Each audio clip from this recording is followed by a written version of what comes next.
हाय दोस्तों, मैं डॉक्टर मनोज शर्मा आज आपके सामने बहुत ही ज्वलंत समस्या को लेकर आपके बीच में आया हूँ। ज्वलंत समस्या यह है कि जाति धर्म को लेकर बड़े बड़े विचारक, साधु, संत, कथावाचक, मठाधीश हमारे बीच में नए नए रूपों में अवतरित हो रहे हैं और वो हमारी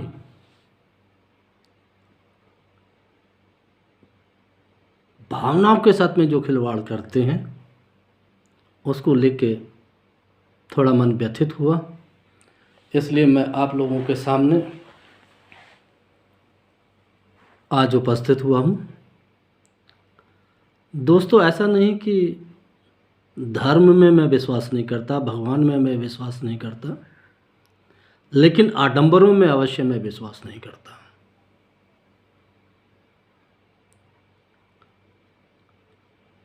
आजकल जितने भी प्रवचन देने वाले हैं, साधु हैं, संत हैं, मठाधीश हैं, वो दिखाते हैं कि साहब हमारे पास बजरंगबली की शक्ति है, हमारे पास देवी की शक्ति है, हम ईश्वर पुत्र हैं। नाना प्रकार से वो अपना प्रपंच रचते हुए दिखाई देते हैं। कोई कंबल वाला बाबा है, कोई शक्ति पुत्र है, कोई किसी तरीके का, कोई किसी तरीके का। मैं उन पे भी कोई आरोप नहीं रखना चाहता। दरअसल आजकल का समय एक डर का, एक भय का समय है और इस डर और भय को कुछ लोगों ने व्यापार बना लिया। उदाहरण के लिए सबसे पहले मैं आपको एक दृष्टांत सुनाना चाहता हूं। कुंभ का मेला लगा था। बड़े बड़े ऋषि मुनि, साधु, सन्यासी, संतगण माता गंगा की परवी लेना चाहते थे। बड़े बड़े प्रवचन वहाँ पे चल रहे थे। उसी समय संयोगवश भगवान नारद मुनि भी धरती लोक में विचरण करते हुए आ गए और उन्होंने यहाँ पर लोगों को तरह तरह के दुख भोगते हुए देखा। जब लोगों के दुख से वो परेशान हो गए तो वो भगवान नारायण के धाम पहुँचे, बैकुंठ धाम, और उन्होंने कहा कि प्रभु, धरती लोक पर लोग नाना तरीके से परेशान हैं, दुखी हैं, त्रस्त हैं, कृपया उनके दुखों का निवारण कीजिए। भगवान नारायण ने कहा कि जो जिस तरीके का कर्म करेगा, जो जैसा कर्म करेगा, उसको वैसा ही फल मिलेगा, वैसा ही संताप मिलेगा, वैसा ही संतुष्टि मिलेगी। बोले नहीं प्रभु, इतना कहने मात्र से आपका जो है कर्तव्य पूरा नहीं होता। मैं खुद वहाँ पर विचरण करके आया हूँ और प्राणियों को नाना तरीके के दुख भोगते हुए देखा है मैंने, कृपया उनके दुख का निवारण कीजिए।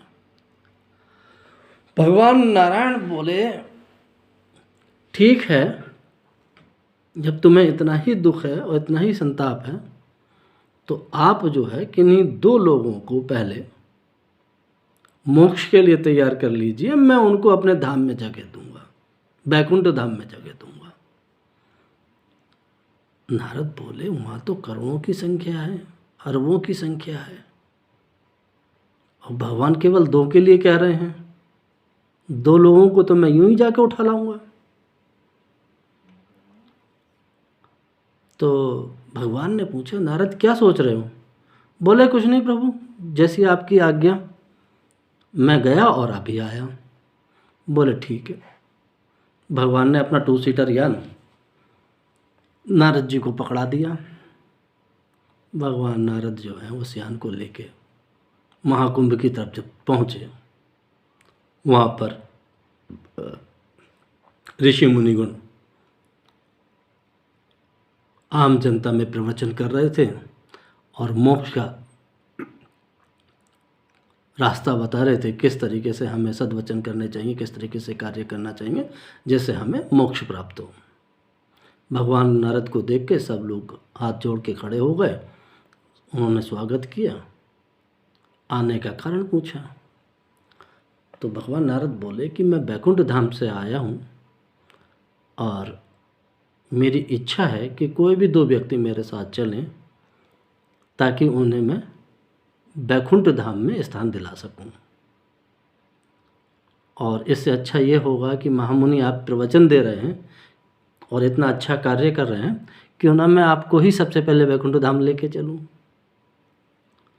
अब नारद जी की बात सुन के वो जो मुनिवर प्रवचन दे रहे थे हाथ जोड़ के खड़े हुए और बोले कि प्रभु अभी मेरा कार्य अधूरा है, ये जनता सारी बैठी हुई है, इसमें से जिसे चाहें आप उसे ले जाएं। भगवान ने जनता से पूछा कि हाँ भाई कोई राजी है? तो कोई नहीं बोला, सब शांत हो गए, कोई राजी नहीं हुआ जाने के लिए, कोई बैकुंठ धाम जाने के लिए राजी नहीं हुआ। भगवान बोले यहाँ तो सब अपना टाइम पास करने आए हुए हैं, भगवान को धोखा दे रहे हैं, ये सब पापी हैं, इनको मैं ले जाके क्या करूँगा।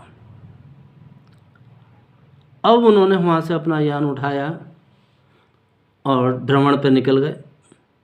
सारे दिन घूमते रहे बेचारे, उन्हें कोई व्यक्ति ऐसा नहीं मिला जिसको वो बैकुंठ धाम ले जा सकें। संध्या कालीन हो गई तो उन्होंने किसी गांव के ऊपर से गुजर रहे थे, उन्होंने देखा एक वृद्ध व्यक्ति जो था वो बहुत नाराज़ हो रहा था और कह रहा था कि भगवान मेरी सुन ले और मुझे अभी उठा ले ताकि यहाँ के नरक से मुझे मुक्ति मिल जाए, इन लोगों से मुझे मुक्ति मिल जाए। नारद बोले ये तो परेशान आत्मा है, ये जरूर चलने के लिए राजी हो जाएगी। तो दोस्तों भगवान नारद मुनि ने उसके घर की छत पे अपना यान उतार दिया। जब यान उतारा, भगवान नारद मुनि को देख के वो एकदम खुश हो गया, उसने हाथ पैर जोड़े, प्रार्थना करी। तो नारद मुनि ने कहा कि भाई भगवान ने तुम्हारी प्रार्थना सुन ली और उन्होंने तुम्हें बुलाया है और वो स्वयं तुम्हें बैकुंठ धाम में अपनी जगह देंगे। वृद्ध व्यक्ति सुन के बड़ा खुश हुआ और बोला प्रभु भगवान ने मेरी सुन ली, भगवान ने मेरे ऊपर बहुत उपकार किया, मैं चलूँगा आपके साथ, लेकिन अभी नहीं चल सकता प्रभु। नारद जी परेशान हो गए और एकदम आश्चर्यचकित हुए। बोले क्यों भाई, अभी क्यों नहीं चल सकते? अभी तो आप कह रहे थे भगवान अभी उठा ले, तुम्हें तो यमराज की इंतजार था, मैं तो स्वयं तुम्हें लेने आया हूँ। तो वृद्ध व्यक्ति बोला कि प्रभु अभी मेरे छोटे लड़के की शादी होनी बाकी है, ये बड़ा वाला जो है बहुत नालायक है, अगर मैं मर गया तो छोटे वाले को हिस्सा नहीं देगा, मैं इसकी शादी करा दूं और इसका घर बनवा दूं, बस उसके बाद मुझे आप मोक्ष दिलवा दें, आपका बड़ा उपकार हुआ। नारद मुनि समझ गए कि किसी को कोई संताप नहीं है, किसी को कोई डर नहीं है, किसी को कोई चिंता नहीं है, सब अपने लोभ में है, मोह में है, लालच में है। जब भगवान ने स्वयं मुझे भेजा तब ये लोग जाने के लिए राजी नहीं हुए, तो इनका तो उद्धार कैसे होगा। मायूस होकर वो बेचारे वापस बैकुंठ धाम चले गए। दोस्तों इस दृष्टांत को सुनाने का मात्र उद्देश्य ये है कि जो हमारे अंदर डर है उस पे हमें स्वयं विजय प्राप्त करनी पड़ेगी, हमें स्वयं जीत हासिल करनी पड़ेगी। किसी मठ पे जाकर, किसी साधु सन्यासी के यहाँ जाकर हम अपने मन में शांति स्थापित नहीं कर सकते।